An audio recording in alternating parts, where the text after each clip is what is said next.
What's going on, guys? Today I wanted to talk to you about how I lost 20 kilos in 5 months. It was a planned task or a planned goal, which I actually succeeded in.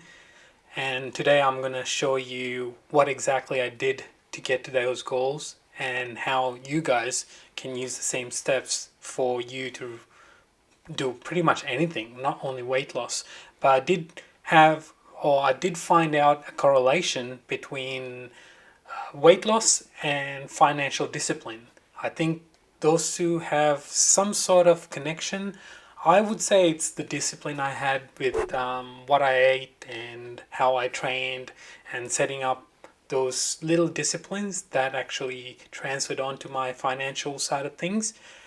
So maybe this is what in the power of habits, what's called a keystone habit, that might change you to start doing things very differently and to have a streamlined lifestyle that is going to make you achieve your goals day by day. So let's get on to it.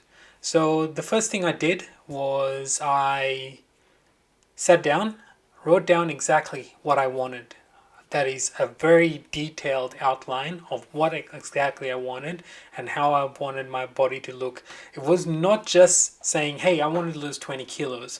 One of the key things that I needed to do was actually have a very specific goal.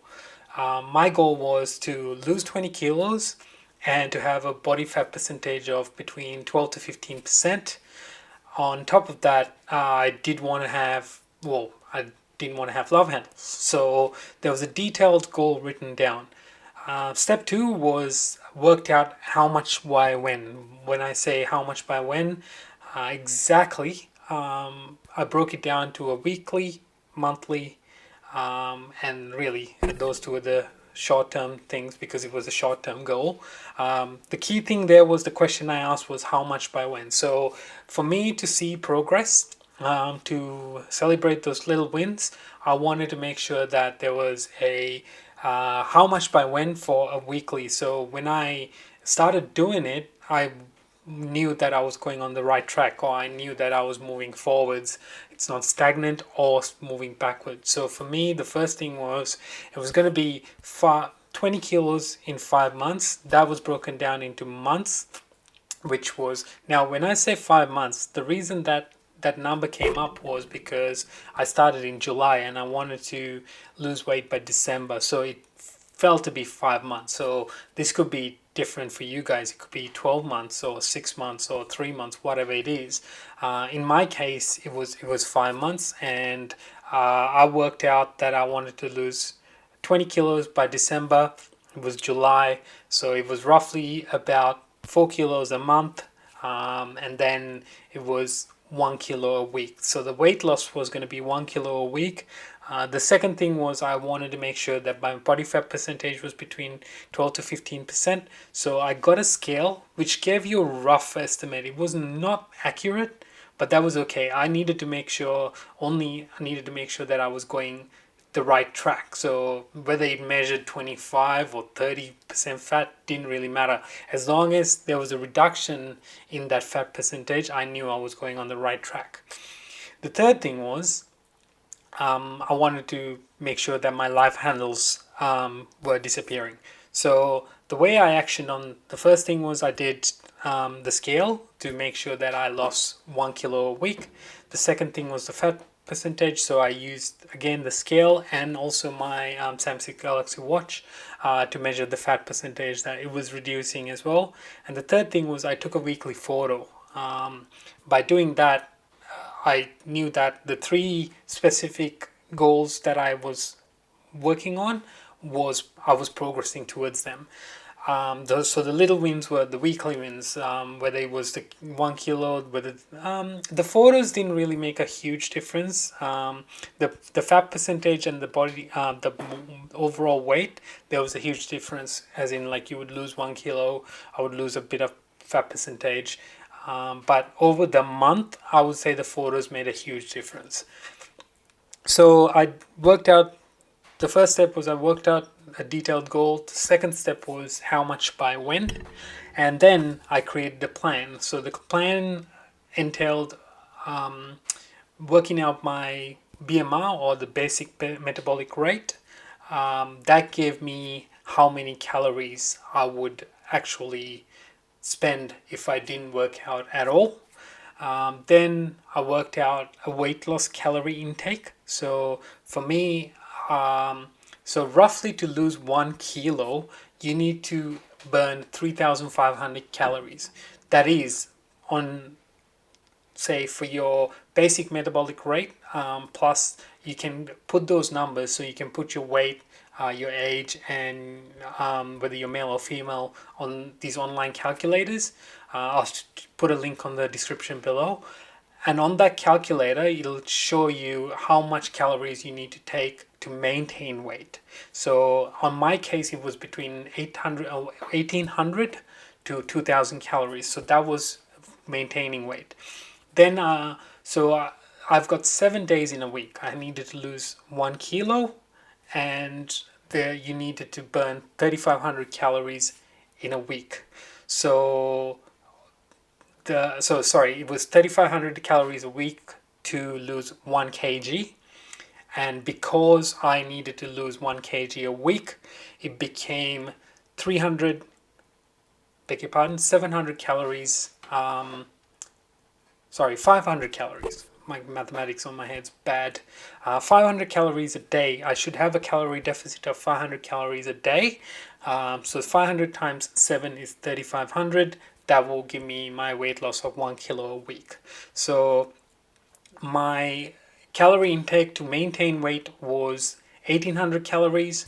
So I needed to have a calorie deficit of 500 calories. So my calorie intake was 1,300 calories. Now this is fairly low for my height and my current weight and my age, but it did work for me. So just be careful. This is not medical advice. This is just a system that I use to lose weight for myself and to lose fat. So please don't take this as gospel. Some people might have medical conditions. This might not work for you straight away. So it might be a good idea to actually go out and seek medical advice first from a nutritionist or your GP. Because this might not be for everyone. So this is just a guide, or this is education for you on how I lost my weight. It was more about the steps I took to lose weight, rather than actually using these exact key principles, because everyone is different. So be mindful of that when you take this information in. So I created a plan. I needed to lose 500 calories a day, or 500 calories deficit a day. So now, even though there was two ways to do this, right? So this is the key important factor. I needed to have a deficit of 500 calories. Now, I said that I consumed only 1,300 calories. That's not accurate for every single day. Some days, so there was days that I would have 1,800 calories, but I would burn roughly about 600, 700 calories by walking and working out. So I worked out, if I did 15,000 steps, that's about 300 to 400 calories that I'll burn. I would walk, and then on top of that, I would have strength training day as well. So I'll do compound exercises.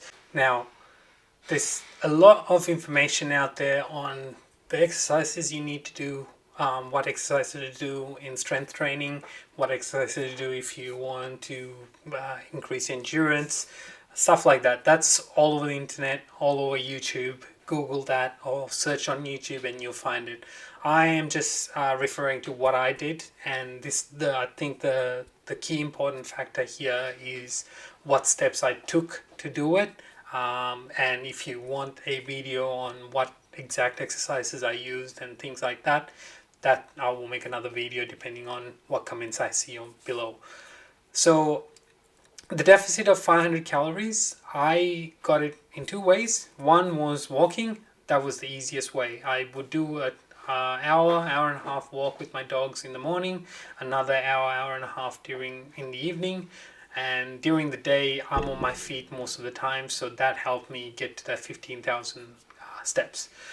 So that gave me roughly about 400 calories, and the strength training, it was not measured that accurately, but I did do strength training for to sustain my muscles, and not to lose my muscles, and also to gain strength. I did a few things, just to, like I mentioned, I did compound exercises. I did some body weight exercises like dips, pull-ups, push-ups, things like that. So those all contributed towards burning those calories. So that's the key important part, having that calorie deficit. And you can have it in two ways. Like I said, one is reducing the food intake, and two, increasing your activity. So there's two ways to spend those calories. One is saving those calories by not eating as much, and two is spending those calories or spending excess calories by working out.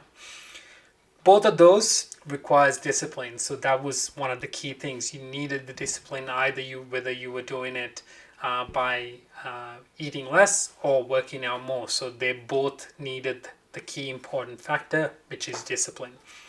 So by implementing that plan of how I was going to have that calorie deficit, and what steps I took to take the calorie deficit, that made the key important fact, which was now, I decided what I wanted, I wrote it down, I was very clear on what it was, and three, I made sure there was the key important question I asked, which was how much by when.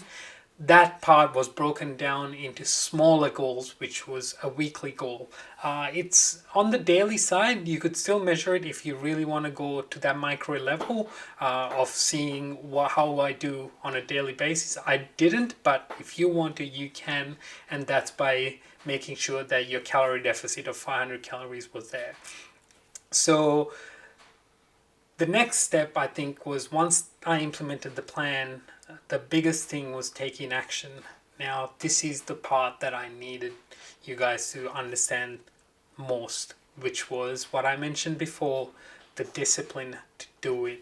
Consistency was key.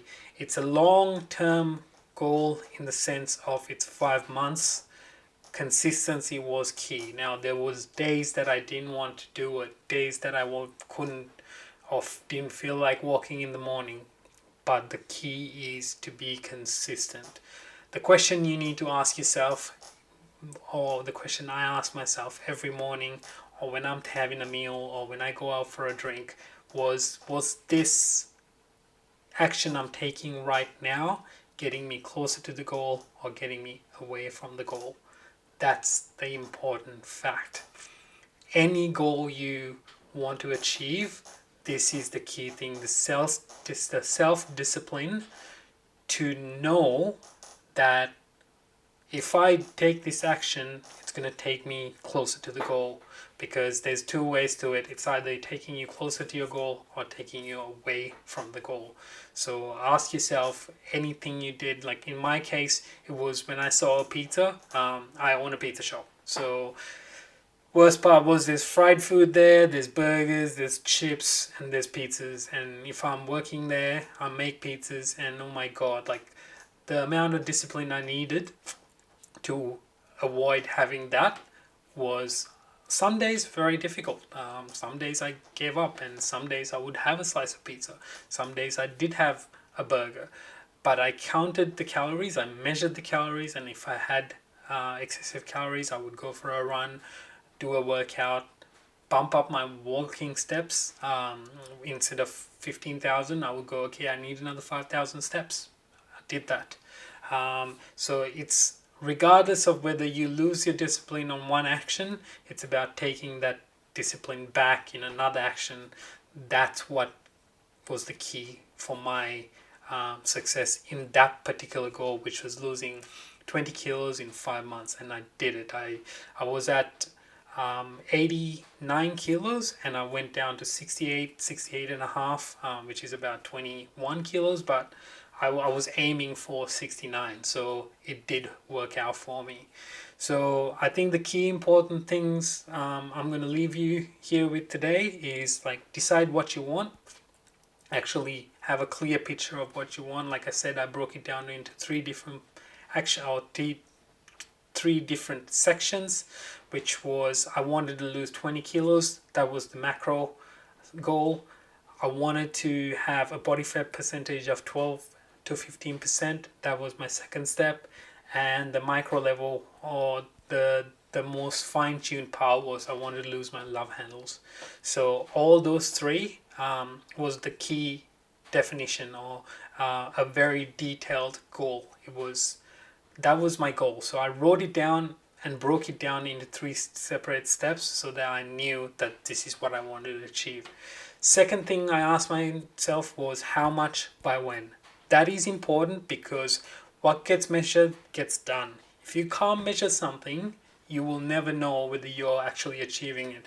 I heard this term because I remember I used to run around working and just constantly go, I'm working. And one of the questions that was asked, like, what are you working on? And the answer was, I was just working on random things, putting out fires. It was more like me running around putting out fires, which didn't really help because I wasn't moving forward. It seemed like I was doing a lot of work, but that work was really not measurable because I was just doing the things that was needed at the time. And then at the end of the day, it felt like I've had a big day, but I'm still where I was. So what gets measured gets done. So make sure you have what's called how much by when. So now Jim Rohn has this statement: there's no unreasonable goals, just unreasonable expectations. It's just unreasonable time frame. So that's important when you are actually writing down those goals. That was, I think, if we go into a subcategory of how much by when, make sure you put realistic time frames to your goals. Because if you say I want to lose 5 kilos in a week, that probably could be done, but it's not going to be healthy for you. So there's a cost to it. Trying to push the time or reduce the time frame means that it's going to be a very unhealthy way to do it, and you're going to bounce back to that 5 kilos within 3 weeks because you just really starved yourself to get there.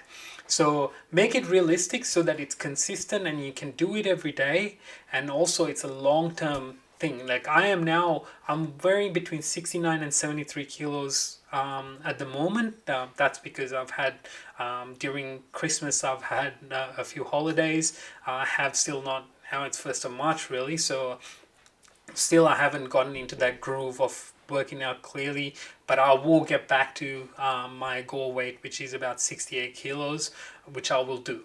But now that I know how to do it, it's a lot easier. I've got the plan set in place. I know how much by when, and I know what to do to get there. So that, hopefully this information was a lot of help for you. I would love you if you love these videos, or you like these videos, or you found something that was useful for you.